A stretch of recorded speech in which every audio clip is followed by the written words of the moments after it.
আজকে বানিয়ে নেওয়া যাক ম্যাঙ্গো কেকের রেসিপি।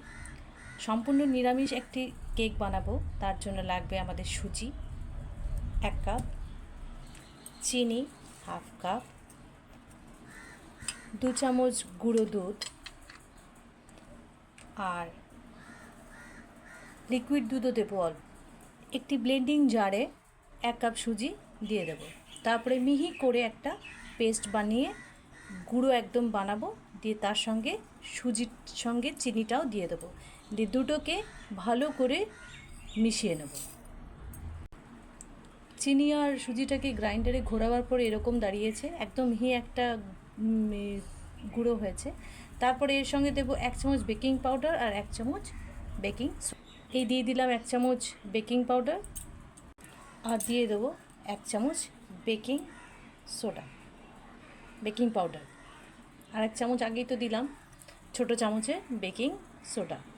আর তার মধ্যে দেব এই যে আমুলিয়ার 2 চামচ গুঁড়ো দুধ বার করে রেখেছি, এই দুধটাও এর সাথে মিশিয়ে দেবো, দিয়ে সবগুলোকে একবার গ্রাইন্ডারে ভালো করে ঘুরিয়ে নেব। সব ভালোভাবে এই উপকরণকে একসাথে একটি বড় বাটির মধ্যে ঢেলে নেব।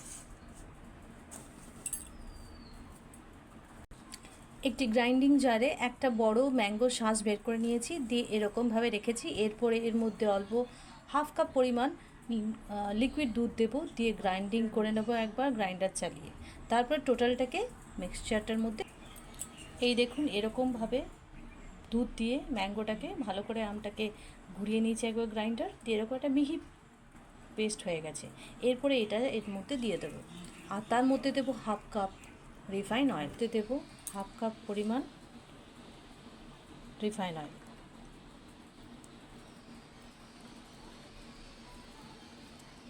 যদি কেউ মনে করেন যে অল্প দেবেন, তাহলে 3 ভাগের 1 ভাগও আপনি 1 কাপের তেল দিতে পারেন। এবার তিনটাকে ভালো করে মিশিয়ে নেব। সব কটা উপকরণ যা যা দিয়েছি ভালো করে মিশিয়ে নেব, তারপর বেকিংয়ের জন্য রেডি হয়ে যাবে। মিশিয়ে নেওয়া যাক।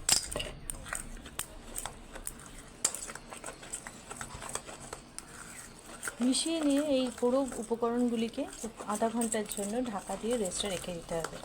যেহেতু চিনি আর সুজি আছে, এরপরে সুজিটা এইসব উপকরণের সাথে থেকে একটুখানি বাড়বে এবং টান টান হয়ে যাবে, তখন লাগলে একটু দুধ দেওয়া যাবে। সবকটি উপকরণকে ভালোভাবে মিশিয়ে নিয়েছি। এরপর এটিকে আধা ঘন্টার জন্য রেস্টে রেখে দেবো ঢাকা দিয়ে। এরপর চলুন দেখে নেওয়া যাক এবার প্রি হিট করার জন্য যে আমরা একটা বাটির ব্যবহার করব সেটাকে কিভাবে তৈরি করি। আমি কোনো পেপার দেব না, আমি কিভাবে করছি দেখুন। একটি কেক মোল্ড নিয়ে নিয়েছি, তার মধ্যে আমি অল্প পরিমাণ তেল দেব, রিফাইন অয়েল দেব। আমি কেক টিনের মধ্যে তেল দিইনি আর রিফাইন তেল দিইনি, একটু বাটার ব্রাশ করে নিয়েছি। এরপরে এর মধ্যে দেব 2 চামচ আটাটা দিচ্ছি 1 চামচ পরিমাণে, যদি লাগে তাহলে আরও দেব। এরপরে এটাকে এইভাবে ঠিক এইভাবে ঘুরিয়ে ঘুরিয়ে চারিদিকে নিয়ে নেব। এইভাবে পুরোটা রেডি করে নিয়েছি। এর মধ্যে দেবো এবার ব্যাটারটা। তারপরে এটাকে আমি কড়াইতে তৈরি করব, ওই জন্য কড়াইটাকে প্রিহিট করতে দেবো আগে থেকে 15 মিনিট গ্যাসে। এই যে এরকম হয়েছে এটা ব্যাটারটা, এই কনসিস্টেন্সিটা ঠিক আছে কেকের জন্য। এর মধ্যে দিয়ে দিলাম এই কিছু ড্রাই ফ্রুটস, কাজু আছে, আলমন্ড আছে, কিশমিশ 2 রকমের আছে, সব মিক্স করে দেব। বাস। এরপরে যেই পাত্রটি রেডি করেছিলাম বেকিংয়ের জন্য, সেটার মধ্যে এবার বাকিটা ঢেলে দেবো। যা যা কেকের মিশ্রণটা আমি রেখেছি এটা পুরোটা ঢেলে নেব। মিশ্রণটা ঢেলে নিয়েছি। এরপরে এরকম করে ঘুরিয়ে ঘুরিয়ে ট্যাপ করব। এইভাবে যদি ঘুরিয়ে ঘুরিয়ে করা হয় তাহলে একটাও ফাঁক ফুকুর থাকবে। এই যে এর ভিতরে এইভাবে কোটিং করে নিতে হবে, দিয়ে এটাকে সুন্দর করে আটার বা ময়দা দিয়ে এরকম করে কোটিং দিয়ে এইভাবে সুন্দর করে এগুলোকে দিয়ে দিতে হবে। এই কোটিংটা যদি না করা হয় তাহলে ভেতরের দিকে ঢুকে যাবে, এবং ওগুলো ওপরে ভেতরে তো আমরা দিয়েইছি, এগুলো ওপরে দেখতে ভালো লাগবে, তাই জন্যই দেওয়া। চলুন এবার কেকটাকে আধা ঘন্টার জন্য বসিয়ে দিই।